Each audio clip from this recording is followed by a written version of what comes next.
Hello, spooky friends, and welcome to another episode of the Scary-ish podcast. Woo! Slightly delayed woo. I wanted to make you wait really for loud. it. I hate it. Yeah, I'm sorry. You just woke up from a nap, so everything's it. going to be loud to you today. But that was louder than usual. Yeah, it was. I was going for that. I wanted to see what would happen. So good now times. I'm angry. I'm not wooing as loud for the live shows, but for these ones, yeah, I'm going balls deep. Sorry. It's just how it is. So how are you? You good? No. Make it stop. So, Robin, who are we and what is this? Since you apparently have forgotten how the intro goes due to sleepiness.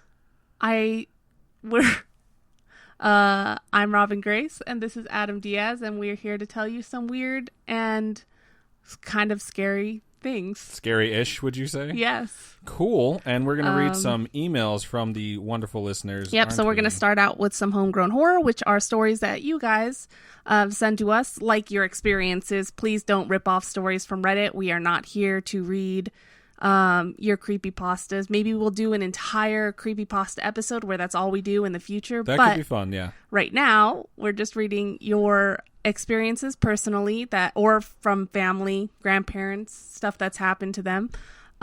So do you want to read yours first? Yeah. Before I jump into it, I'll give a few quick plugs. If you want to reach out to us with your personal experiences, email storytime@scaryish.com. You can also go to facebook.com/scaryish podcast and send us your stuff there. If you want to post to the Facebook group and get some instant feedback from the community, please feel free to do so. You can also join the Discord from there, and the same thing. There's a bunch of other stuff you can do in the Discord as well. And if you want to tweet at us, @scaryish_pod is the best place to find us.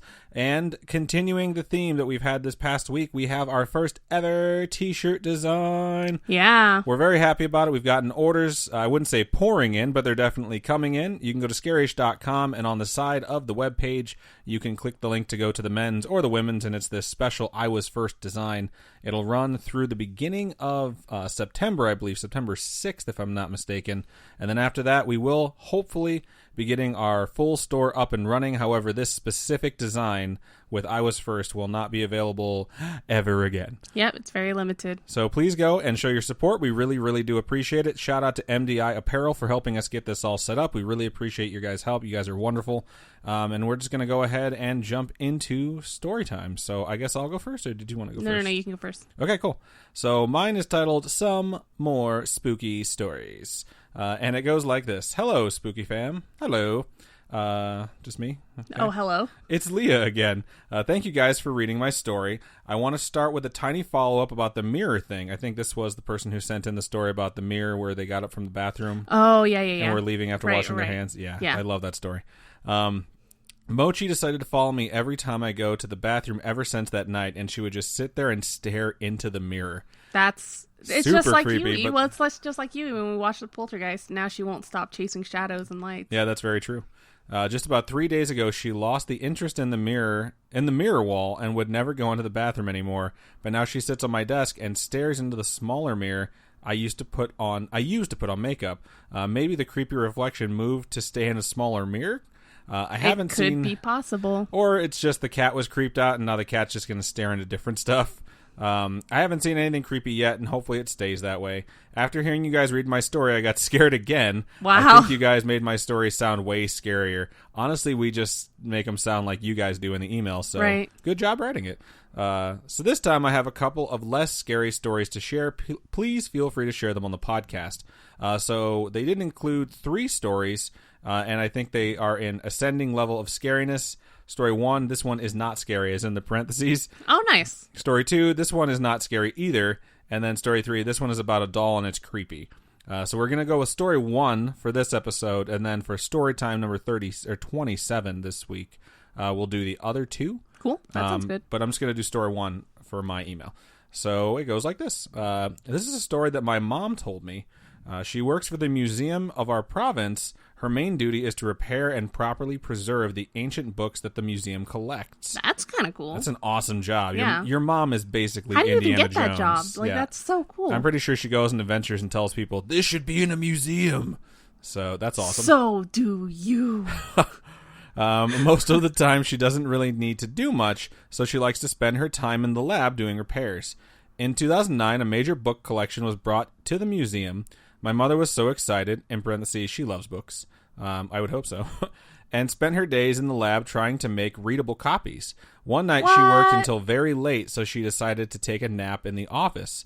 She started to have a weird dream where an ancient-looking man was chasing her with a stick. The man was very angry and had water dripping down from his hair and clothes. He was also yelling at her, but she couldn't really understand him. She told me the dream was so vivid that once she woke up, she was still wanted to keep running. Before my mom headed back home, she went to check the lab and found the book she was repairing was left open, in parentheses, by her assistant. Wow. Way to lay that blame. And the humidifier in the room was broken and was spraying water everywhere. The lucky thing was that the book got wet but not damaged. She told me that the page that got sprayed with water had a drawing of an old man riding a donkey holding a stick and a book. She thinks so that her weird. dream was a warning by the book, and that would explain why the old man was chasing her and the dream was so angry. Oh my gosh. This experience she had was the only unexplainable thing she has ever encountered. If it even became a famous joke among her colleagues, they started to call that old man in the drawing, quote, the protector of books. That's hilarious. Her lab never had any incidents like this anymore. My mom also keeps a copy of that drawing on her desk to remind her to check everything before she leaves the lab. That's really cool. That is That's super cool story. I think there's an episode of Buffy, too, that has something to do with that. Like, Giles starts wanting to scan all the books into the computer because they start having a computer, so they want to have all that stuff documented, and they start scanning the books into the system. And I think one of the things that they scan in is like a spell or something, and weird things start happening. I don't remember. Maybe we should watch Buffy all over again. I'm good. But there's definitely stuff with books in that, so guys, watch Buffy. It's so good. Well, good. What I'll say is I'm on season 9 of Supernatural, which means I only have like 109 more seasons of Supernatural to go. So once we're done, like 6 more seasons. Once we're done with that, 5 more then maybe seasons. we can cycle back. No, I'm pretty sure they're moving into season 17 this year, and that'll be the final season. So we have. I'm pretty sure it's season 14. No, I'm going to go ahead and call BS on that one. You go ahead and read yours, and I'm going to lay Google the truth. Okay. Because it's out there. I hate you. Okay.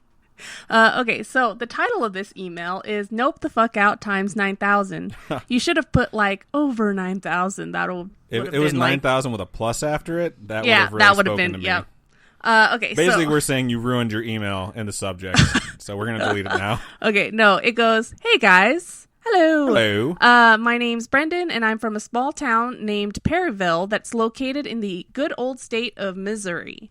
I just want to start by saying I love the podcast. Thank you. Thank you. We hope a lot of you love the podcast because we wouldn't be here without it. I've been listening to it while at work. I work in a factory that makes car parts for 12 hours a night, 6 days a week, and I've been doing it for almost 8 months now. Been with the company for 2 years. That's crazy. I've never met anybody who worked in an auto factory before. Yeah, making true. parts. I guess I haven't either. Anyways, I got some scariest shit for you. Also, you can share this on an episode if you like. I'm 22, almost 23 now, and this happened when I was about 10 or 11 years old. One day, my sister and I were sitting in the living room, bored because we just got home from school. My brother, who came and visited every other weekend, had a PS2. Whoop, whoop. I had one of those too. Oh, I thought the police were here because you went whoop whoop. That's the sound of the police. I hate you. That's how it goes, right? So he had a PS2 that he would never let me play. He was a douche canoe. That's hilarious. Oh my gosh. What is that actress's name? I don't know who you're talking about. Lady Douche Canoe of the House Canoe, or would it be Eliza Dushku? Oh, okay. Wow. Yeah. That's She's from Buffy too. You always bring everything back to Buffy. Congratulations. Someone make a meme of a picture of Eliza Dushku and put it like put Eliza Douche Canoe made of douches. Ew. Or a giant douche carved into a canoe. You guys can be creative on that one. Okay. Go nuts. That would be so funny. So gross. Okay. Well, I decided that I wanted to play it. Now let me set the scene for you a little bit better. I lived in a decent-sized trailer. As soon as you walked inside, there was a hallway to the right, and at the beginning of the hallway was my sister's room. So we were in the living room. I'm playing MX versus ATV. That game is awesome. I used to play that game all the time. I remember when the first one came out, we played the tits off that thing. and my sister is reading a book. The only other person home was my dad, and he was in the shower. All of a sudden, I heard a loud bang in my sister's room. I thought it was one of our cats, so I decided to ignore it. My dad had a deer head mounted on the wall he hunted the previous hunting season. That's insane. Is it, though? It's just a mounted head. I mean, but I've lots never of hunters seen do one that. in real life that someone actually murdered. They look exactly how you figure murdered, like you say that. They look exactly how you think they would. Really? Except they're usually bigger than you think they would be. Really? Yeah. How big's a deer head? I mean, deers are pretty big. Deers are about as tall as a person standing full upright if I've it's only like a buck. eaten their insides. I've never seen the outside. You're a murderer. Meat. What are they called? Carnivores? Carnivore? I'm just a carnivore. That's a lie. You eat tons of other stuff. I guess we're all omnivores. I don't know. Well, not all of us. Some people are for- vegetarians. Some people are vegans.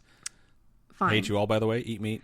Oh my god. This is a commercial that for sounds meat. dirty. Okay. Wow. About 10 or 15 more minutes into the game, all of a sudden the deer head fucking shot off the wall about 10 or 15 feet. My sister and I noped the fuck out and ran out the door. My dad ran out of the bathroom only in a towel. There's like a throw up face, so it's like, bleh. That's hilarious. And asked what that big bang was. So we went Your back shitty inside. mounting skills, Dad. And the fucking deer head was back on the wall. Wow, that's fucking creepy. That's so weird. Okay. We tried telling my dad what happened and he didn't believe us. The next night, my brother had come home for the weekend. He found out I played his PlayStation and he kicked my ass. Like I said, he was a penis leech. A penis leech? Wow. You're just throwing them at the wall to see what sticks now. Genitalia, one dartboard. Flung, penis. Animals, flung, leech. Penis leech it is. That night, I decided to sleep on the couch because he pissed me off and I didn't want to share a room with him. I'm usually a deep sleeper. You could throw a cup of water on my face and it won't bother me at all. That's hilarious. Someone test it. We had... Wow. Facebook Live that shit.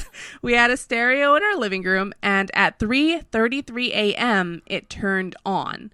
Volume all the way up and nothing but static. That's the worst. I hate when TVs and stuff turn on at full volume. On their own? Yeah. Yeah, it's horrible. Ugh. I jumped up, I turned it off, and tried to go back to sleep. After laying down for what seems like forever, I finally fell asleep. The next morning, all I could hear was my brother screaming from my room. He was screaming for my mom. So we ran in there, and he was crying, saying that he couldn't get up. He couldn't move his arms or legs, saying he felt like he was being held down. Finally, he was able to move, and later that day, my brother told me that when he was trying to sleep, he woke up because he had seen a light in the room. He'd seen a big white orb, and he claims that it rushed at him, and he fell back asleep. Here's where it gets interesting. My grandma was Because it definitely wasn't interesting till this point. Right. My grandma terrifying. was in the hospital that week because of her heart. My grandma was my best friend. She's a huge inspiration to me, and she always will be. She passed away the day all of that shit happened. Aw. Anyway, I love the show. I have more stories if you guys are interested. We are interested. Yeah, always definitely send sign us your stories, guys. Like, always send us your stories. We certainly appreciate you guys sharing stuff with us. And honestly, like, it sucks that your brother had to have that happen, but you know what? He shouldn't have been such a fucking prick Maybe about your your PS2. grandma. Just saying that. Maybe your grandma was like, "Hey, stop being a douche canoe. Yeah. Get fucked." Stop being a douche canoe, you penis leech. That sounds like grandma speak, right? Now have a Werther's original. Oh my god. But yeah, so it's crazy that happened, but maybe your brother fucking deserved it. Right? Yeah, just leave that but out yeah, there. so thank you, Brendan, for your story. Right on. So, main topics. Robin, what are you doing this week? I picked something that's a little different than what we usually do because I started thinking that we were kind of getting shoeholed into certain topics, and I realized, Shoehold? what's the actual phrase? Shoehoned? No. Pigeonholed. Oh, yeah. Shoehorned. Those, I think it's definitely pigeonholed. Okay, I feel like we were getting trapped into There you these go. certain topics, and I realized we're called the Scary-ish podcast, not the ghost story haunted things podcast. We you know what I mean? normally do paranormal stuff. Yeah. But So I was like, well, I'm going to cover something that's scary to me, that freaks me out, because it's like real life stuff that happens, and like, I don't know, it's insane. So yeah, I picked. I've had requests for topics like that too. Like someone, I think it was Chrissy actually. She was like, "Will you do spontaneous human combustion?" And I was like, "Is that really paranormal?" She's like, "I don't know, but it's fucking terrifying. Yeah. So one of these days I will do spontaneous human combustion. So what's yours? I'm sorry, I interrupted you right before you were going to say it. Well, I'm such a jerk about that. It's a running joke, but it is really mean, and I do apologize. I'm going to stop. I also wanted to let you know that you were right about Supernatural. I looked it up. The 14th season is this coming season, and it will be the last season. Yeah. So I I'll know. stop because you were right. So go ahead. You can't see it, but I'm pantomiming me locking my mouth and throwing away the key, which isn't accurate because I'm still talking. Okay, here we go. Ready? Okay. You're dumb. Anyway, so I picked the Heaven's Gate cult to do this week because cults freak me out. So what did you pick? This week I'm going to be doing a monster, and mine is like based purely in speculation. There's like no facts to go behind this. But it's a creature called Lechuza. Are you sure that's how it's pronounced? I have no idea. I had Google Translate it say it to me 5 or 6 times, but as soon as we go on the air, it just floats out of my brain. So okay, well, you can go first. You want me to go first? Yeah. Oh, shit. I haven't gone first in forever. Right on. So this week I did want to do a monster. It just felt like a monster type of week because last year I did more of the true crime type of thing. And some weeks you just get the urge to do monsters. And I imagine that's why so many people go back to their exes.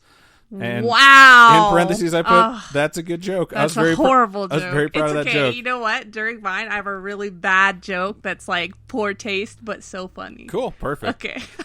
So after a little bit of looking around, I found one that I've never heard of, and I was doing some background information on it. I'm like, okay, this sounds cool. Let's do it. So without further ado, I present to you Lechuza. Quick disclaimer, this could all be bullshit. Like I said, this was something that I was able to find, but there wasn't a lot of facts behind it. A lot of like stories of people saying that they saw it, but nothing like documented that I could find, like police cases or anything like that. All right.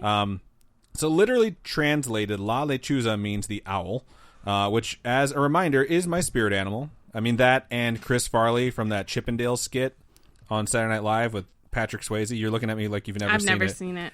He has a dance-off with Patrick Swayze. I mean, Chris Farley obviously was a very heavy-set individual. Yeah. And Patrick Swayze could just dance like a motherfucker. And Chris Farley just goes toe-to-toe with him, and he's fucking amazing, and it's hysterical. But yeah, he just, like, the owl in... It's actually perfect. This all comes full circle. It's beautiful. In World of Warcraft, if you were a druid, you could turn into a boomkin or an owl. The dance, the slash dance, the emote for the owl is Chris Farley's dance from Chippendale's skit. No, it's not. It is. It 100% is. I swear to God. So there you go. Wow. Are you going to post it on the internet? I'm going to do it later? when we're done with this episode. And I'm just going to blow your mind and melt your face off. You're welcome. Okay. Anyways, so this is a legend that is told in places like Mexico and Texas, and I'm sure some Texaco gas stations as well to combine those two. The start of the legend states that there was a woman who was quite fond of the dark arts, and I don't mean Bob Ross, who is clearly Bob Ross evil. I hate you. But no, she was into black magic. So the townsfolk in this undisclosed town were always very wary of her. And did they try to go to classes for defense against the dark arts? I'm going to keep going because I hate you. Side note, wary is cautious. Weary is tired. So stop mixing these fucking words up. It really drives me nuts. Are you sure you're not the only one that mixes them up? What? What? I don't mix them up. I get annoyed when people say them the wrong way. So, anyways, stop poking my face. Anyways, the townsfolk were always kind of suspicious of her. And usually with legends like this, there's some inciting incident, like the oh shit moment, where either these people do something or they're mistaken for having done something where like shit pops off, basically. Okay. But in this legend, that doesn't really happen. All I can really find on this original legend on multiple websites is that she was just outed as a witch. Like, people realize, like, okay, you're a witch, or she admitted to being a witch. And at that point, the townsfolk just up and decided, let's kill her. So they did. And I pictured them burning her because I couldn't find any specific details of how she died. Okay, but you don't know for sure exactly. Don't know for sure. But I think that's just my preconceived notion of how, like, people in the past used to deal with witches that you see a lot in pulp culture. She could have just been, like, decapitated. She could have been decontaminated. You're absolutely right. She was decontaminated to death.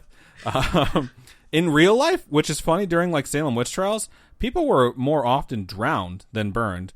And I think that's interesting to note. Was it their version of decontaminating? Yeah, they were just decontaminating their souls. So whichever floats your boat, but the townsfolk killed her. That's the point.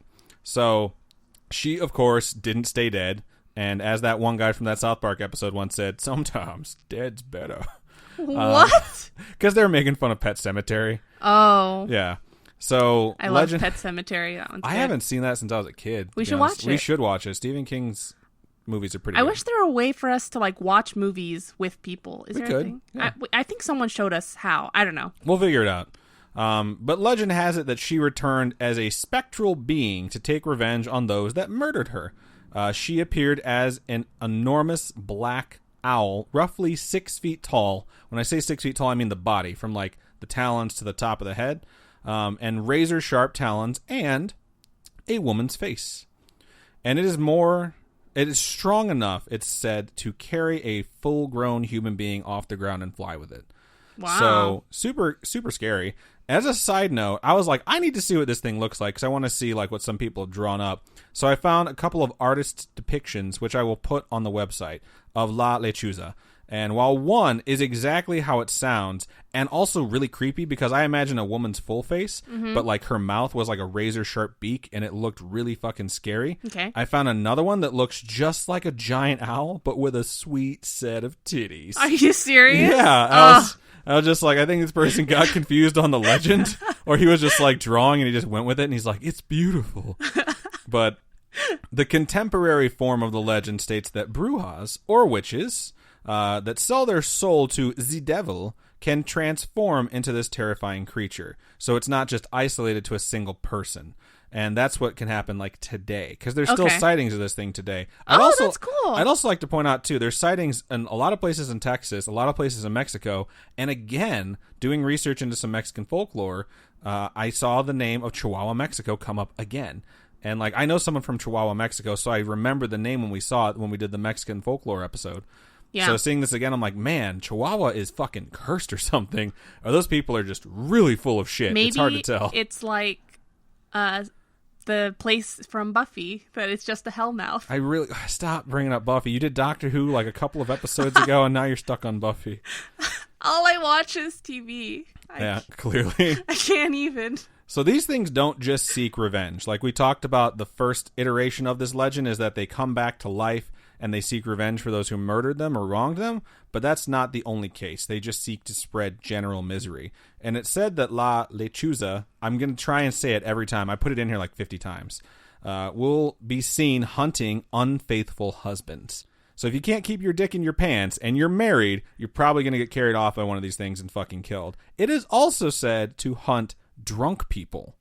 People that are just wandering around drunk, which, let's be honest, is kind of hilarious. Why? Like, who in the F is going to believe a drunk-ass person when they're like, a giant owl with a woman's face and a possible sweet set of tits attacked me? Everyone's That's gonna be the like, best part. whatever, you fucking drunk. Like, did you beat up a lady in the street that was topless and possibly very hairy?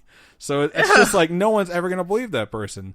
And as an additional side note, I'm pretty sure I just solved the death of Kathleen Peterson. You're welcome, Netflix. No more season 2 for The Staircase. So that's that documentary about the chick who got killed by the owl. What? Spoiler alert if you just started listening. When she's not inspiring, riveting Netflix content, she hangs out in the woods, screeching terribly to inspire fear to all of those within earshot, and obviously waking people up because she's kind of a fucking dick. So when La Lechuza is really in a bad mood and thirsting for blood, she emits the sound of a crying newborn baby from her nest in the woods to lure people to their death. That's the worst. Because if you hear a baby crying, you're going to be like, I'm going to go help that thing. Yeah. At least, most people would be. So this thing is, quite evil. And I don't think that's very shocking to find out. That said, she will supposedly swoop down, snatch you up like a fucking squirrel, and carry you back to her nest, where she will then eat you. Okay, I thought it was going to go a different way. What, like have sex with you? Yes. Why do you always think that I stuff? don't know. It's just like you get swooped up, you're like, there's only one way I'm getting out of this. Unzips pants. So moving on. Snoo. That's a Futurama joke. For those of you who don't get that, go watch Futurama. So what other shows can we recommend this episode? I don't know, man. So there's a lot of variation in this legend, as with any legend that really doesn't have a specific incident to branch off of. And we've seen that happen, like when I talked about Moody Light. There's like a million different versions of Moody Light. Right. But some telling of this legend states that the Brujas who transform into this creature are only able to do so at night. So yes, they're shapeshifters and they can transform back into female, just a female woman, but they can only do the transformation at night. And there's a lot of different versions of this legend, and it's supposedly mostly told orally. It's passed on orally, which is like my favorite type of storytelling. It is said that La Lechuza decides to, if La Lechuza decides to F with you, she will sit outside your door or window at night. Okay. The creature has also been known, and this is where it gets creepy, and I was really happy to read this because I was like, this just sounds kind of funny to this point, but the creature has also been known to hunt the negative emotions of humans. Whoa. So while in this form, it feeds off of it, and I saw one site refer to it as, quote, psychic vampire, which I didn't put in my script because I didn't want to think about Sparkle because you're so into Twilight. No, but like psychic vampires, seriously, if you've read the Satanic Bible, don't ask me about that part of my life. But I hate you. I read it, and there is a section about psychic vampires, and they just suck like the energy and you just, yeah. Yeah, but these things feed off of negative human emotions. One site I found stated of the creatures, it, quote, draws power from emotions surrounding human conflict and distress. So it particularly likes to feed on couples fighting. So people who are pissed off or sad can basically draw La Lechuza to you. So it'll come to the home of arguing couples and wait patiently outside, because it's just feeding off the negative energy, for one of the people to storm out. What? And if they storm out, it'll Genius. fucking snatch you up. That's the smartest hunter I've ever heard. And it's just like, because no one's going to think like, oh, they walked out pissed off, something bad happened to them. So if you're fighting with your significant other, think about that, especially before you storm out. And I know most of you will try and convince your partner to leave, like have them leave, so that they can be carried off by a giant witch owl, because you're petty people, and I know you. So don't do that. But why did you have to look at me? I was just looking. I look at you when I talk. It has nothing to do with that at all. So the favorite flavor of flesh, because I like alliteration of F's, for the creature is, of course, children. Especially children must taste the best, because everything is always like, yep, I'll eat this baby. That's good. Get in my belly. Yeah, well, We've moved into Austin Powers territory. It's like it must be like veal, you know. Oh yeah, that makes sense. Yeah. So especially children who wander away from home, and especially children who wander away from home at night. So keep an eye on your kids. When that street light comes on, get home. Hide your kids. Hide your wife. I hate you.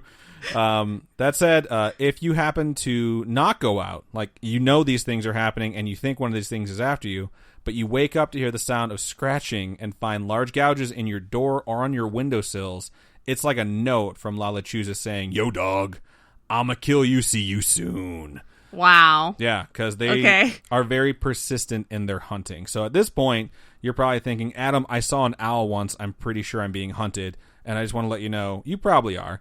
So wow, you're a dick. Let's get into some of the things. Don't be such a douche canoe. I'm just really being a penis leech. It's often said on a lot of these sites that I found this. And another thing that I want to point out too, there's not a Wikipedia page for this. What? And if there is, I could not find it. Just like a bunch of different folklore sites all over the internet. There's like the creepy Wikipedia, which is like a specific one that I could find it on, but not general Wikipedia. And I think that really... Is it also known as Creepedia? Sure. Creepy. I don't know. Scary-ish-edia. We need one of those. But I think it goes back to the thing that states that it's not really passed down like written, it's passed down orally. So that's interesting. And it's often said on a lot of these websites that they cannot be stopped, that they're like impervious to damage when in this form. But I did find a few references to the creature that did mention weaknesses if you happen to be hunted by one. Okay. So as per usual, and I think this makes sense because it's supposed to be an owl witch, the creature has a weakness to salt. So seriously, guys, get those salt guns. Keep that salt near you. And if you create an unbroken line or circle, it's said to be able to keep her at bay. That said, the body of this creature is 6 fucking feet tall. An owl's wingspans range, and I checked this out, range from twice that of its height to 3 times that of its height. So let's just say conservatively you're being hunted by a 6 foot tall witch owl that would have a wingspan of 12 fucking feet. Not conservatively, maybe 18 feet. It will blow that sand around. It just has to flap its fucking wings. So I'm going to go ahead and suggest laying down a layer of glue. It's literally in my script. Laying down a layer of glue first, then pouring salt on it like glitter. We've all done arts and crafts. We've all dealt with craft herpes. We know what that is. Once it dries, you should be safe. So do that if you're being hunted. And apparently, and this one means nothing to me, saying the Hail Mary backwards in Spanish will cause her to flee.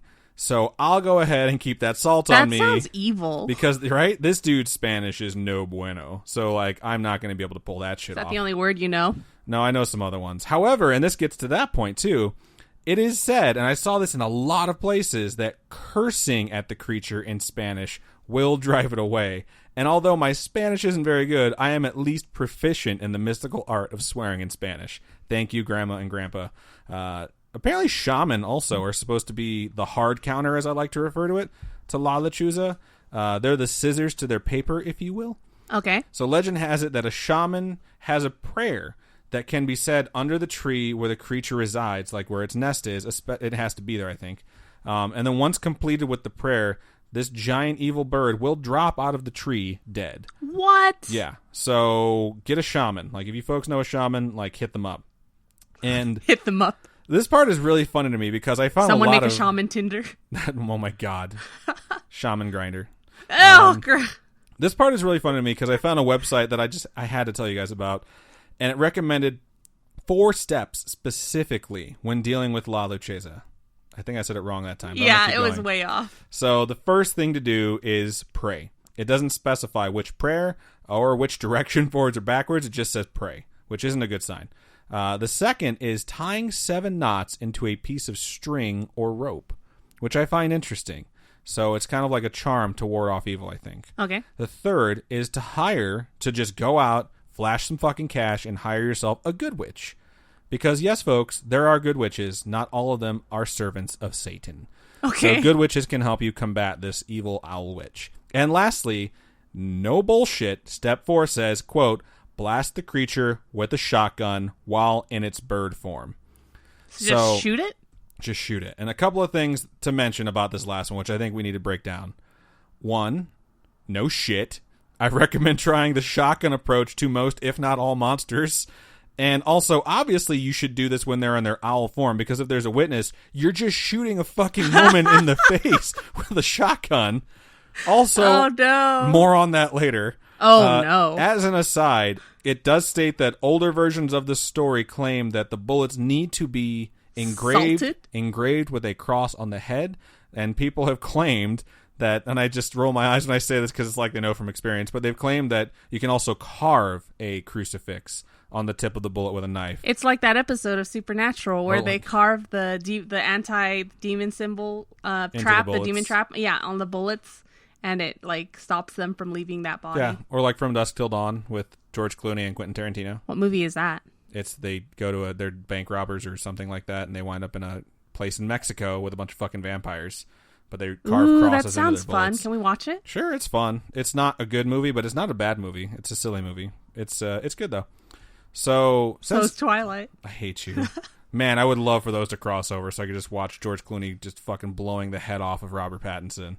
Let me get back into it now. You just throw me off. Okay. So since this could all be bullshit, or it could all just be some very fucking ugly and ill-tempered owls over the centuries, let's listen to some first-hand accounts of these creatures. I will say I picked 3 of these, and some of these that I found sounded incredibly fake. And these ones are all right. It's a giant owl. Do you really think it's going to sound true? It's a giant witch true, owl. Though?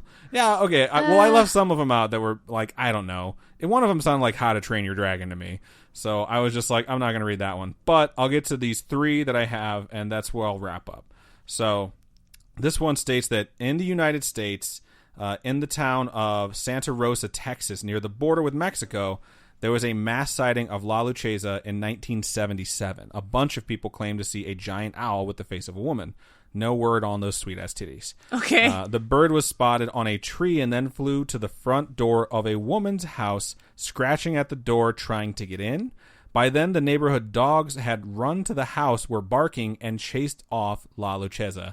The dogs ran after her as far as they could, but gave up when she made it she flew too high. The next morning, all of the neighborhood dogs were dead. Several people saw the massive bird and all were mystified, and I'm putting air quotes around it, by the nighttime death of the dogs. I don't think mystified is the right word for a bunch of dogs dying from an evil owl witch. Okay. But it's super sad. So this next one isn't like an article. This next one is a first-hand account of something that happened. So here we go. It starts out, I swear, in all caps, so you know it's true. On my life. Oh my god. That I saw that bird. I saw it when I was about 9 or 10. I lived in South San Antonio along 35 between two little towns called Von Ormy and Little, Lytle. I was at home alone waiting for my dad to get home from work. I was on the couch watching SpongeBob, in parentheses, which is my favorite show. SpongeBob's the best. It was a bit late. The sun had set maybe an hour or so before, but the moon was full and lit everything enough so that you could see like a dim light was on. My grandma's house was on the same plot of land about a few hundred yards in front of my house. I looked out the window because I saw movement near her back door. I thought my dad had stopped by there first and was walking home.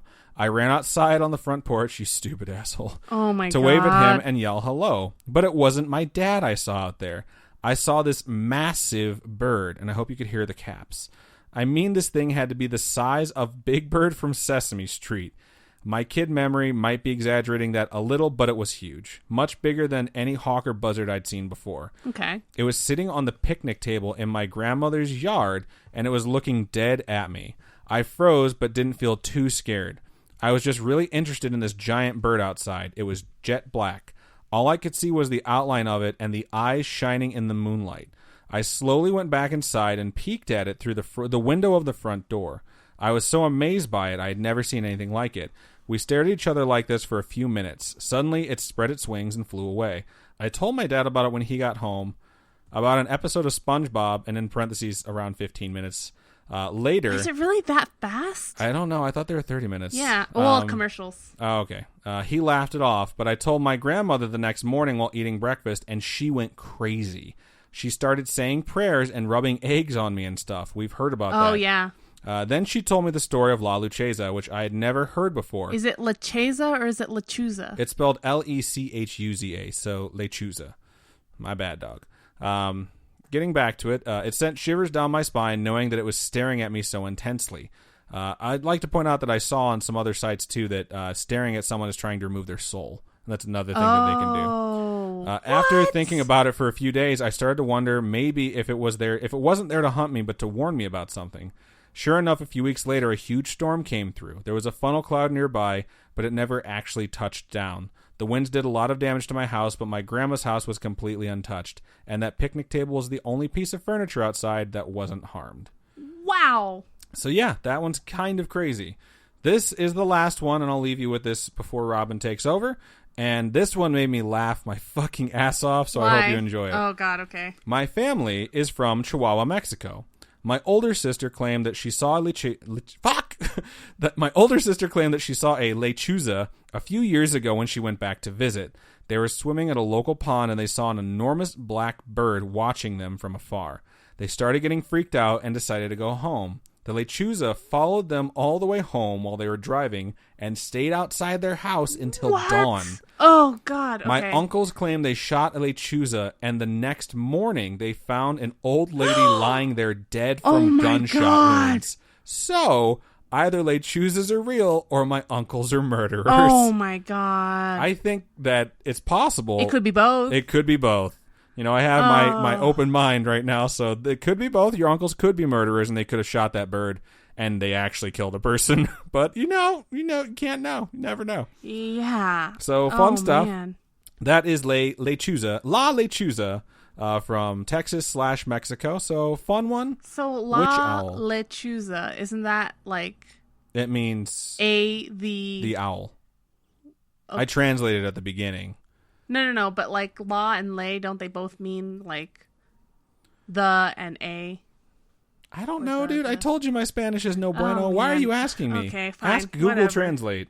I know that like L and la signify gender, and certain words have gender assigned to it. So L is the way of saying the for a male word, and la, I'm pretty sure, is the way of saying the for a female word. You're welcome. Have fun with that. Oh, I'm dumb. Never mind. It's cool. I'm going to start my thing now. Because I totally thought like lay and law were two words, and then Chuza was like one word. No, that's wrong. That's why I got confused. It's la, and then Lechuza is a word. Okay. Lechuza means owl, and I'm pretty sure I'm saying it right now. Okay, cool. I think I messed it up at least half of the times I said it during that, but hey, I don't speak Espanol, and I do apologize for bad pronunciations. So, all right. My bad, dogs. Bad Latin man. I hate you so much. Not everyone speaks 4 languages, Robin. Okay, so mine is going to be about Heaven's Gate cult. And this week I decided I wanted to do something a little different. And I've been wanting to cover a cult for a while now. I know if you guys participated in the polls that we've had, I've had cult as an option for a topic a couple times.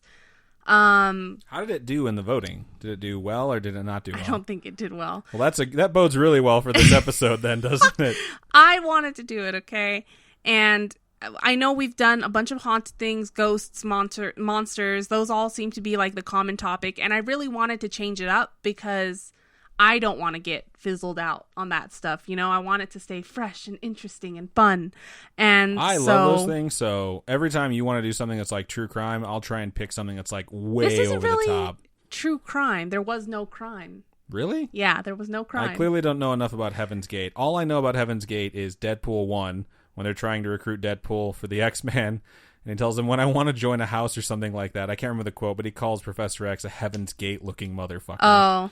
So I'm interested to see what that means because I never got the joke. Okay, so cults are something that really freak me out because it's so real and it's based in reality and it happens to people all the time. Like there are cults that exist right now and it's just intense. Okay, so but having said that, prepare for a lot of air quotes that you can't see, but hopefully my voice can...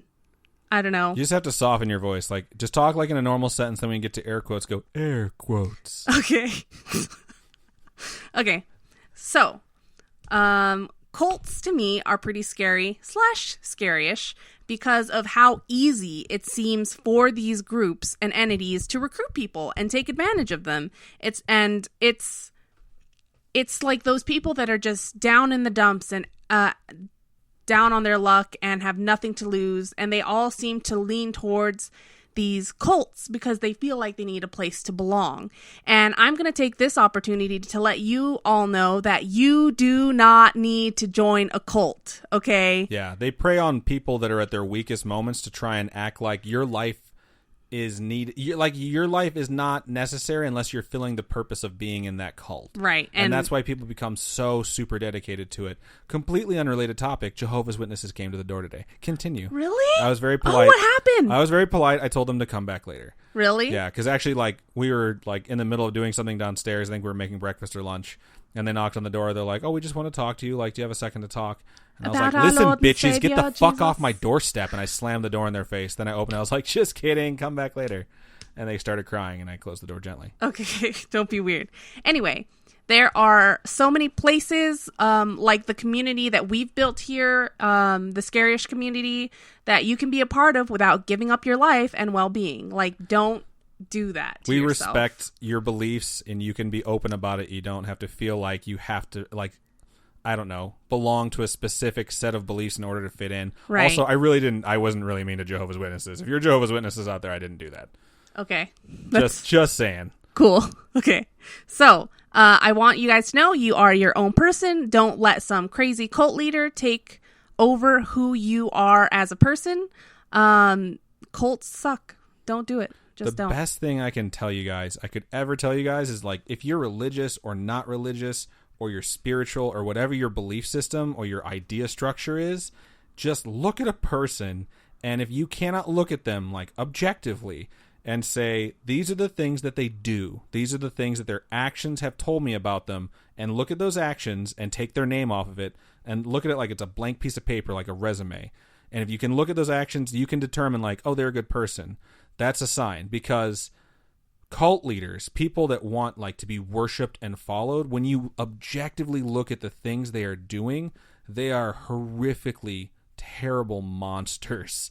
Like, you just look at it like they're philanderers, a lot of times they're molesters or rapists, they're control freaks, and they're sociopaths, and you ignore all these things because for whatever reason you think like they're the chosen one or they have like a special purpose to you. And that's how they fucking manipulate people.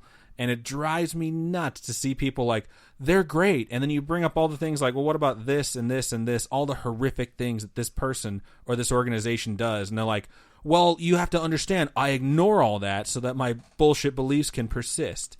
So if you are a smart, rational human being, you should be able to objectively look at a situation and tell yourself, like, are they evil? You know what I mean? Like, right. Don't get caught up, like, following Dr. Evil on one of his plans to fight Austin Powers. We're going back to Austin Powers again.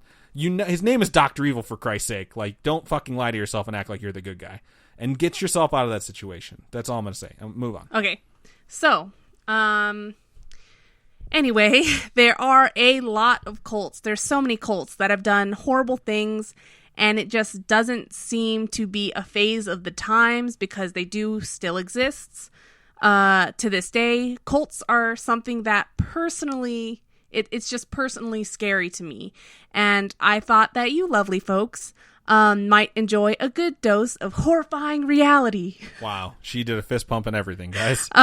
Because these things did happen. It affected real people, and sometimes life is stranger than fiction. I hate you I knew so it. much. I literally wrote in my script, I was like, Adam's probably like, I hate you. Because we watched Swordfish this weekend, and it's a line from there, and I just thought I'd use it. She had never seen the amazing movie Swordfish, which, by the way, is just a hot piece of garbage, but I wanted to expose her to it. So let's get into the actual culty goodness. Heaven's Gate is a cult that was based in San Diego, California, in the U.S., if you guys don't know, and was founded in 1974. So quite a while ago. How long is that now? 20 years? 50 years? Oh my God, 48 math. years. 44 years. Holy shit. Yeah. Said 74, right? 74, yeah. 44 years. That's a long time ago if you think about it. Different. Shout out to all our 44-year-old people. You're old as fuck. No, I'm just saying technology was different, you know? Yeah. Politically, everything was different. You could get away with a lot more back then than you could now. Everything's all about being PC and doing all this stuff now. You know what I mean? Everything's hyper monitored too. It's like people were worried about like the government watching us, and then everyone takes out their fucking cell phone and records everything that happens around them. We just monitor ourselves now. That shit didn't exist. Imagine not having your cell phone ever, and if you wanted to call someone, it was a rotary phone. Yeah, it's insane. That's the only way you can reach anyone. The leaders of this cult were a Marshall Applewhite and Bonnie Nettles. Applewhite was a Presbyterian minister and a former soldier. I think he was a teacher at one point as well. I think both these things kind of culminated into a religious fanaticism and an idea of this great biblical prophecy that he delved into in the 1970s. And I've read articles describing him as a bug-eyed wackadoodle.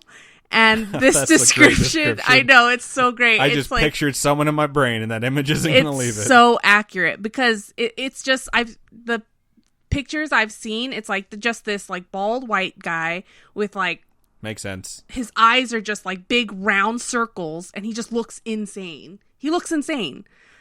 I don't know how people were like, yeah, we'll follow him. Yeah, he looks good. I'm going to follow this dude to the ends of the earth. He had a nervous breakdown that was prompted by a sexual identity crisis, having had a sex scandal with one of his male students, because he was married with kids at the time.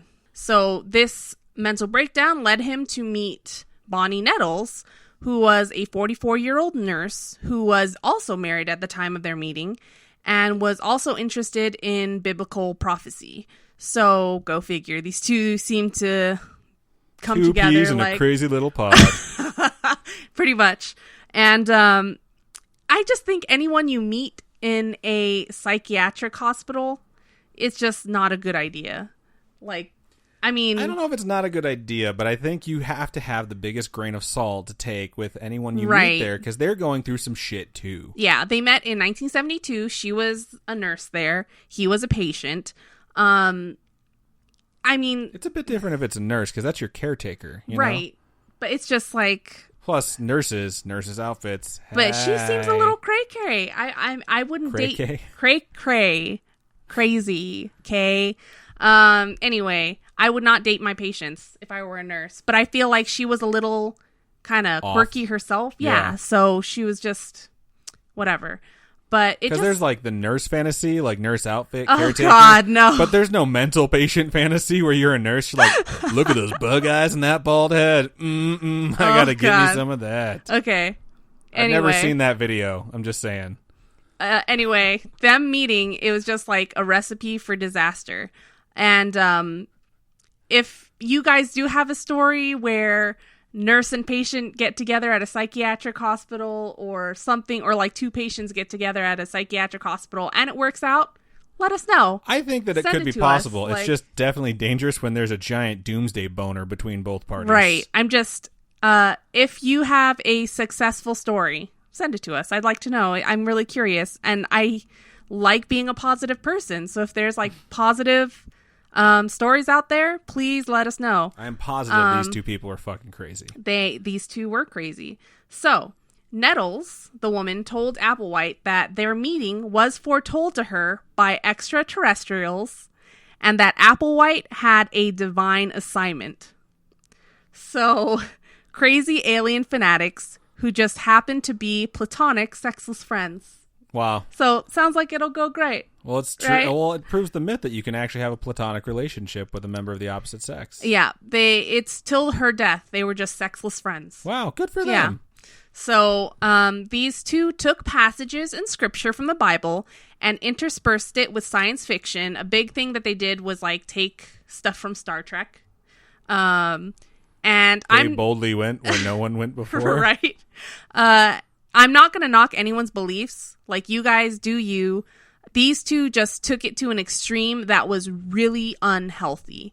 So, I mean, you guys could believe in whatever you want, but when you turn it into a cult, it's not good. It's not healthy, folks. No.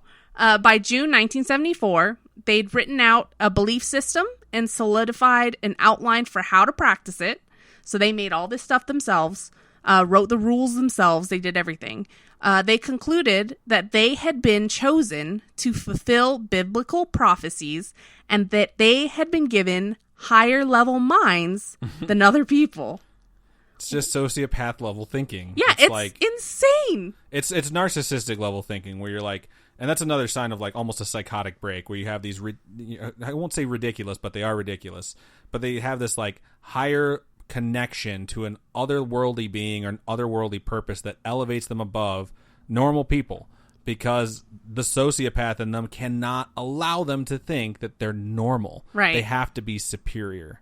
They wrote a pamphlet that described Jesus' reincarnation as a Texan, which was a thinly veiled reference to Applewhite, kind of making him out to seem like he was Jesus. Yeah. They also concluded that they were the two witnesses described... Witness me! Sorry, I worship Mad Max. So, two witnesses described in the book of Revelation. So they would go around to churches periodically to preach of who they were, referring to themselves as the two or the UFO two. So they were going into other churches like, hey, can we just take over the pulpit for a second and offer them a chance to join a new religion? Yeah. It's like Pepsi going into Coca-Cola factory like, hey guys, try this. It's insane. Their belief was that they would die and be reborn, transported to a spaceship in an event that they called the demonstration. They could have Can you hear the air quotes? Yeah, I heard that hard. Needless to say, it wasn't taken well by these religious institutions. They were just like, get the fuck out. How do you politely and religiously say, get the fuck out of my church? I don't think there's a way. And if there is, let me know. Tweet it at me. Okay. Hashtag church profanity. Oh my god. Like how office profanity, it's like, per my previous email means, bitch, can you fucking read? Oh, I love those. That's the best. Applewhite and Nettles were determined to contact aliens. They advertised meetings in which they would recruit disciples that they called the crew. I was really hoping it would be the squad, and they invented squad goals. Oh, no. Dude, then we'd have to rewrite the entire, like, modern use. Slang. Yeah. During these meetings, they would represent themselves as being from a planet called the Next Level. Get on my level. Hashtag get on my level. God. Hashtag no filter. So they wanted beings to volunteer for an experiment. So they're pretending to be these aliens from a different planet trying to recruit humans for an experiment. And those who agreed would be brought to a higher evolutionary level. It's ridiculous. It sounds like Deadpool. By 1975, they were having meetings with upwards of 80 people. Wow. So that's a lot of people. 80 doesn't sound like a lot, but when you have 80 people in a room is a lot of people who believe that aliens are giving them a mission, or that are telling them, like, we can make you the perfect being. Like, what? Luckily, it was only open to adults 18 and over, so no kiddos, which is good at least. Because they're impressionable. Right. And they latch on to abstract thought as, like, concrete thought at a specific age, up to a specific age. Yeah. Yeah, that's scary. Why anyone would sit through these meetings is absolutely beyond me. Because hearing this, I just can't believe it. I can't believe that you guys are aliens and you're telling me, like, this is how it is. Maybe some people were like, what? Just wouldn't it be so fucking cool if it were true, though? Oh, and they just latched onto that idea. I can't think of any other mindset. I really can't. During these meetings, they would speak of their quote-unquote revelation of being the chosen two. And they claimed to be the witnesses written in the Bible's end times. So they were like, we will be there at the end. Like, you will follow us, and this is what's going to happen. It's, like, insane. It's absolutely ridiculously insane. In late 1975, the crew assembled at a hotel in Waldport, Oregon. That name just it's perfect. Like, as much as they missed, like, the whatever it was, I forget the name. Isn't there, like, a video game? The Crew? Yeah, it's a fucking driving game. It sounds badass. That's why they got so many members. Like, as much as I'm like, I can't believe people listen to Scarish. Like, we're morons. Like, hearing that they got 80 members, I'm like, well, if we didn't have 80 members, like, I'd feel pretty fucking shitty about myself right now. So the Crew, they sold all their worldly possessions and said farewell to their loved ones, and all disappeared from the hotel and from the public eye. And I guess you could say, like, they kind of went off the grid. Yeah. Sort of, where they just stopped doing, like, the regular way people lived. I don't know. Their disappearance was even reported on the CBS Evening News at the time.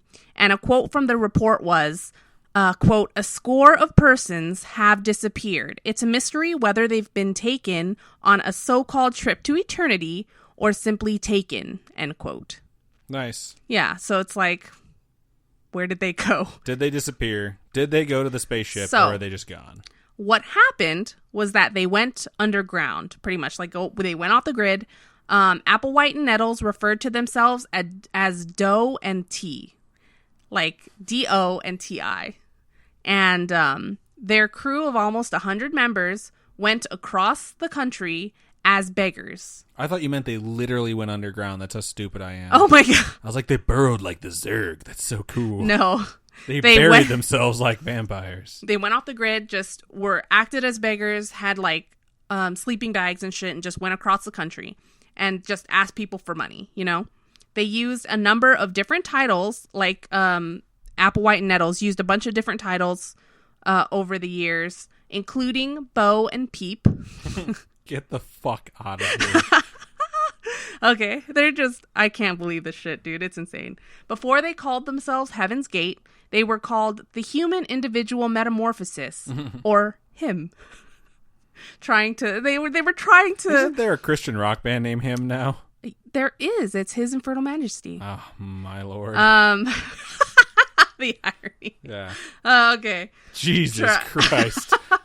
So they were just trying to recruit more people, and they felt like calling themselves something like him, you know, they'd get more of that type of audience that they were looking for. If you want a bigger audience, you just guarantee punch and pie at the meetings. That's all you got to do. They were trying to be an evolutionary kingdom level above human. They called themselves the Tella. Tella. Oh, I do. Did you have that written in there? No, I don't. Look, it's not even there. Nailed it. We're just too alike. Okay. Anyway, Applewhite thought of himself as Jesus, which is super fucked up. Get the fuck out of here. And he thought that his body was a quote-unquote vehicle to inhabit the alien spirit that once belonged to Jesus. This guy's insane. Yeah. Okay. This is what freaks me out. But what if they were 100% right? It's just... Okay. Say that you think it is right. Well, say it is right, you know? Say if it's true. Like, it's just insane. Yeah. It's hard to believe. It's just... It freaks me out that this guy was like, an alien spirit inhabited Jesus, and now he's going to take me over. Like, that's just I'm who like I a am. car. Honk, honk. Alien Jesus is going to drive me now. He drove another dude 2,000 years ago. That's why cults are so scary, because it's just, these people just follow these, these bad shit crazy. Yeah. Impressionable people, or as I like to call them, fucking idiots, will follow these Fuck nuggets. crazy fucking people. And that's so funny. So fuck nuggets is a term I came up with because I was like, I don't really watch a lot of streamers, but apparently like there's a guy named Dr. Disrespect. You guys have probably heard of him if you're younger than me. And I'm like, so is he really mean to his audience? Like, I could do that. I could be Professor Mean Guy and call my audience fuck nuggets. And then for like the next week, I was just like, everyone I met, I'm pretty sure I told this story like last week. God damn it. Everyone I met for like the next week, I'm like, what up, fuck nuggets? Anyway, okay. So, believers thought that God was a highly developed extraterrestrial. I don't think that idea is that insane. It's not that crazy. Extraterrestrial just means you don't live on Earth. Like right. you're not from Terra. But these people thought they were aliens. So, they believed in evil space aliens called Luciferians. Nice, good. Oh my fucking God! I've heard about the Luciferians. Yes! Holy shit, that rung a really creepy bell. Yes. Okay, so they believed in evil space aliens called Luciferians, a false god keeping humans from developing further. Just putting this out there, not going to say who it was. A message was sent to my mother after the 2016 election talking about the hand of God moving through the U.S. election to make sure President Trump would be elected so that he could get rid of all the Luciferians in the country. And this person was dead fucking serious. Like, we read the message and it was super long. And we're just like, what the fuck are they talking about? So that's crazy because this is 1974. Yes. That text message was sent in 2016. Yes, that's why I'm saying. And claimed like cults are scary. They made it sound like fucking President Trump was this dude. Like he's Jesus's new fucking human car, honk honk. That is terrifying. That's why cults are freaking scary. My mom's going to shit her pants when she hears this episode. So it's just insane. Okay, so all earthly religions were supposedly corrupted by these malevolent aliens. Okay, that's what they believed. In October 1996, a group purchased alien abduction insurance covering up to 50 members and paying out $1 million per person, covering abduction, impregnation, or death by aliens. So did they create the alien No. abduction? So some insurance person out there is like, okay, if you're that fucking stupid, Yes. okay, you are scum, but you are fucking brilliant. Whoever that was that thought of that, like, come on, man. Like, that's like selling cloud insurance. So all this stuff really does sound absolutely ridiculous. And I don't know about you, but I just can't believe that people follow this. I can't believe it. I can't believe people are still spouting stuff about getting rid of the Luciferians. Yeah, you have blown my mind this day. Like, good job, Robin. Oh, man. Cults are scary. Fuck this shit.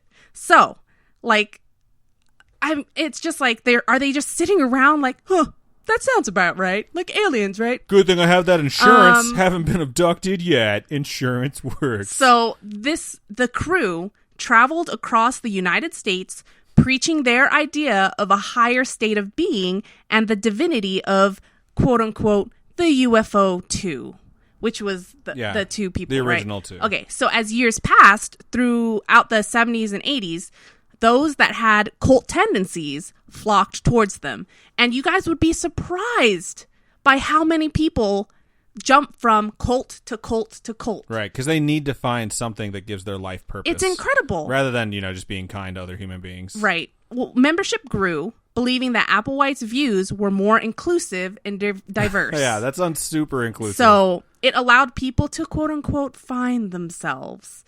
It's insane. If you truly found yourself, you'd be like, I think I'm fucking dumb. Anyway, Heaven's Gate also promoted androgyny. So both men and women had cropped hair and wore baggy clothes. At least 5 male members voluntarily underwent castration to show their loyalty. Oh my God. Yeah. This is some Game of Thrones shit. Yeah, now. it's insane. So, Nettles, the woman, died of cancer in 1985. That's sad. Leading to Applewhite to revise the group's doctrines. So she dies. He's like, let me rewrite this shit. Well, she wouldn't let me put in free ice cream day. Now's my time. It seems like the basis of their beliefs were legit modified over the years anyway, because in the beginning, death and stuff had nothing to do with their beliefs at all. They didn't think that they had to die in order to ascend. But then after she died, he was like, well, fuck it, you know? And then 1985, hello, internet. So now they can preach their stuff all over the internet. Yeah, but the internet was really small scale at that point. Right. But, I mean, okay, so let's keep going. So, thanks to the power of the internet, they were able to recruit even more people and upload videos onto their webpage. And during the mid-90s, they started promoting the idea that the comet Hale-Bopp... Oh, I remember Hale-Bopp. Do you really? Yeah. Oh, I don't remember this. Because everyone was like, you mean Halley's Comet? It's like, no, Hale-Bopp's different. Because 2 people found it. Someone with like part of the name Hale and someone with part of the name Bopp. Oh, that's cute. Yeah. Anyway, this comet Hale-Bopp housed the secret to their salvation and ascension into the kingdom of heaven. They thought that the trail behind Hale-Bopp contained all the spaceships. Stupid. It's insane. It's a ball of ice being burned up because it's getting closer to the sun. So, in 1996... I remember 1996. Internet was pretty good. I mean... It was You want to know what internet was? If you had DSL. You ready? You want to know what internet was? You could watch videos, though. And load pictures really slow. You had your fax machines turned off because I might have just gotten that machine I remember trying to watch Prawn, you know? Prawn? At that age. But it was it's like rough. 120 kilobyte video downloads in 3 fucking days, and it's just a single frame of a boob. But it existed, okay? Anyway, in 1996, the members rented and resided in a large home they called the Monastery. They're getting better at naming things. I'll give them that. It was a 9,000 square foot home in Rancho Santa Fe near San Diego. And 9,000 square feet, if you guys don't know, is huge. Like, huge. It's enormous. Yeah. It can house a lot of people. I don't know about like 100 people, but that's very big. It would be the place for the group's final siren call and... quote, unquote, the closure of Heaven's Gate. And it was signaled by the return of Hale-Bopp. So... to close the gate, did they have to cross the streams? Ew, gross. What do you mean, ew, gross? It's a Ghostbusters reference. I'm not talking about people peeing next to each other. That's what I was thinking. Although, by the way, that's really fun to do, too. Oh, gross. Okay. They were able to earn revenue for, like, doing all this stuff by offering... professional website development for paying clients under their business name, Higher Source. Wow, they are the original web developers. That's it's super insane. Cool. But their website sucks. It's fucking ugly. Anyway, it was thought that Earth was about to be quote-unquote recycled and that the only way to survive was to leave it first. So members had to get rid... What a shitty theory. Members had to get rid of their human-like characteristics and physical connections to this world. And according to Heaven's Gate, in order to enter the next level, they had to go through one of 4 processes. So, 1, you physically get picked up into a telespacecraft, which is a UFO version of the Rapture. A spacecraft would come and pick them all up, taking their human bodies and transforming them into perfect beings. 2, natural death, accidental death, or death from murder. Murder. 3, outside persecution leading to death. 4. What a bullshit thing. They put that in there because people were like, don't kill yourself. You're talking crazy. And then they just added that to the list. Like, we're going to die from that too, and then we'll go to heaven.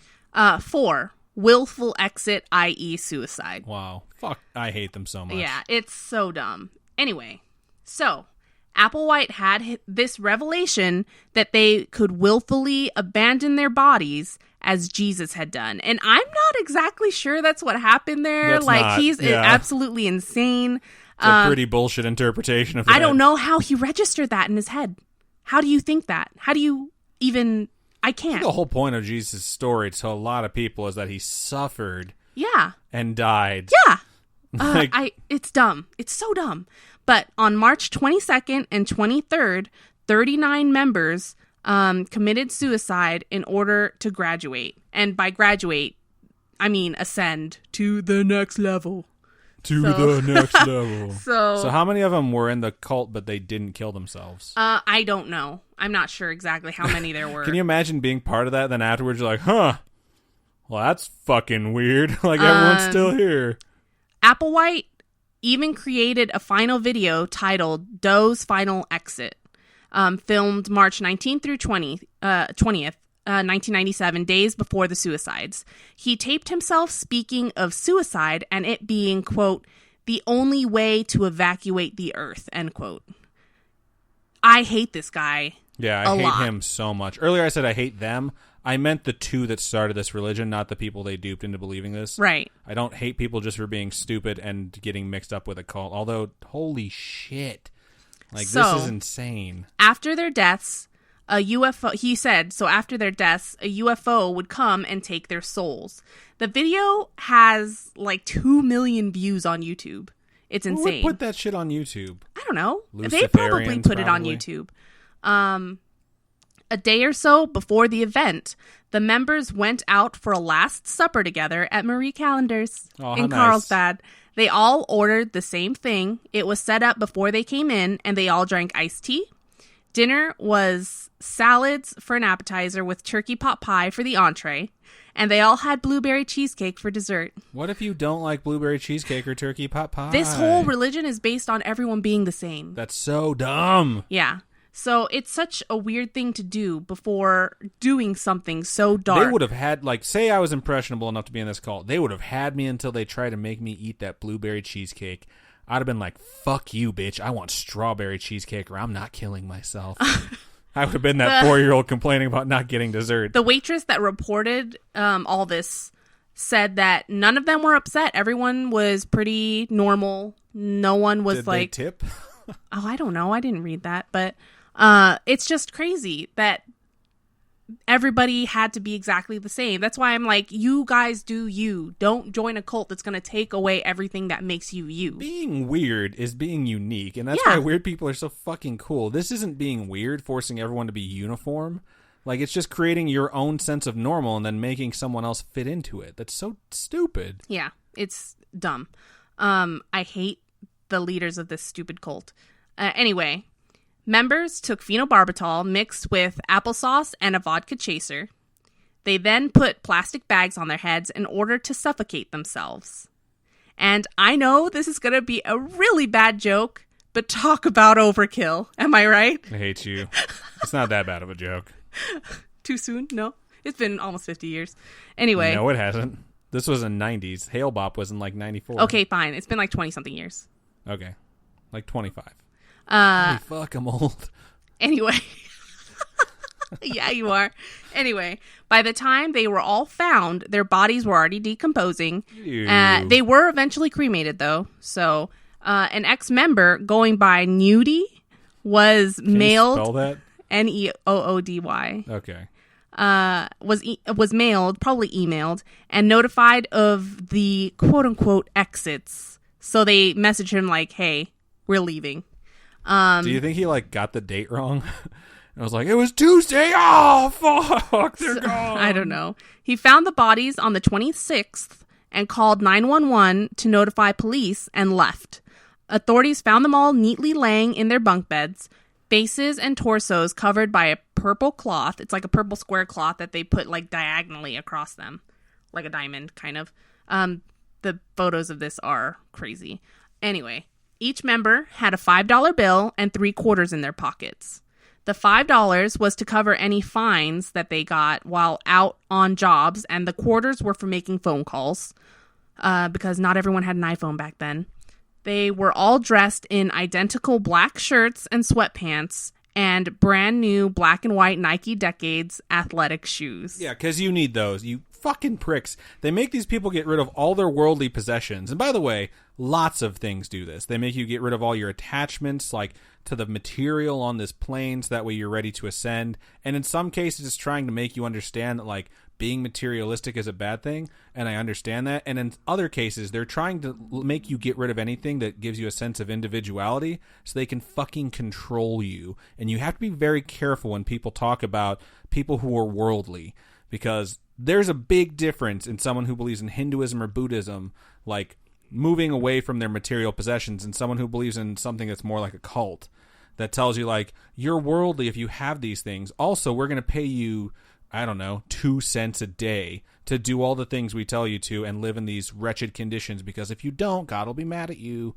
Like, it just fucking drives me insane how ass backwards and hypocritical this shit is. Like, oh yeah, we're going to wear sweatpants and sweatshirts, but don't forget our fucking Nikes. Well, see, the thing is, like, Nike's even had to come out and do, like, press releases, like press announcements and stuff, and we're like, we have nothing to do with them. We're sick of people talking about it. And they said that the only reason why the cult actually bought these shoes was because it was like really cheap price. So they were all on sale. Yeah, they were all on sale, so they picked them up. Fuck them. So they were wearing all those things, and they also had an armband patch that read Heaven's Gate Away Team in the style of like a Star Trek patch type thing. So too much Star Trek in this thing that they had going on. Clearly fantasy just bleeding into reality for whoever was in charge of this shit. Yeah. The victims were aged between 26 and 72. It's believed they did it in 3 different rounds over 3 days, or 2 rounds over 2 days. I'm not sure exactly. There were like differing accounts, but each round had the remaining individuals cleaning up after each group of deaths. So they would like take the plastic bags off of them and stuff like that. Reuse those bags. We didn't buy enough from Costco. Applewhite was the third to last member to die. Only 2 were found with the bags over their heads, I think. Interesting fact. One of the dead was Thomas Nichols, brother to Nichelle Nichols, who played Uhura in the original Star Trek TV series. I was going to say, yeah, that sounds familiar. Yeah. So, 2 former members of the cult, Wayne Cook and Charlie Humphreys, later committed suicide in a similar manner. Cook in 1997 and Humphreys in 1998. They thought they missed the ride. Yeah. And then there was a guy, too, that had nothing to do with these 2 that killed himself and wrote a note that was like, I hope I can join the Heaven's Gate. It's people that just find this ideology and decide to attach themselves to it. Right. Scientists do say, like, comets always bring these mass suicides. Right. Yeah. Because they just see it as a way out type thing. They're viewed as like celestial beings, right, and not celestial objects. Yeah. So it's sad because a scientist, I forget who he was, but I read about it. I wish I remembered. But he was saying, like, I am really sad that I'm not surprised that this happened. Right. It's just so sad. I hate that. There was no persecution or criminal activity to be held against the group afterwards. Surviving members still maintain the Heaven's Gate website. And I'm just like, that's fucking scary. Someone needs to shut that shit the fuck down. Anonymous, if you're listening, take that shit down. Yeah. If you go to the website, it is so unbelievably creepy. It's still like it's horrible graphics, like live journal type graphics. It looks horrible.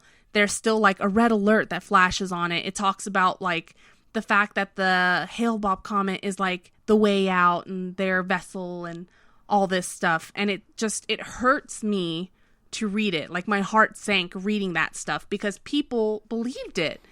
And it hurts me to think that people ended their lives because of it. What's bizarre is that they changed their quote-unquote scripture anytime they needed to like match whatever crazy desire they had. Yeah. And now 24 years later, or however fucking long it's been, people are still attached to the Hale-Bopp comet when the only reason it had any fucking significance is because it happened then, you know? Yeah. It's like, it's so fucking nuts, and I just wish people would wake the fuck up and realize, like, this is all bullshit. Guys, stay woke. I hate you. Anyway, I just want to end it on cults are not your friends. Don't join a UFO death cult. I think that's a good message for everyone out there. Good message for the kids that listen to us, which we don't recommend. Yeah. So that was my scary/scary-ish topic because cults freak me out, and I'll probably do different ones in the future because they really interest me. But yeah. Pretty good stuff. Yeah, you blew my fucking mind with that Luciferian You're revelation. welcome. So good work, Robin. So I'll do the exit promos as I normally do. Cool. So if you guys want to reach out to us with your stories, and if any of you have actually been in a cult, I kind of want to know about it. Yeah. Send us your stories about being in a cult. Yeah, send us those. That'd too. be great. We won't judge you, and we'll keep your name anonymous if you want to just get that shit out there. We're totally cool with that.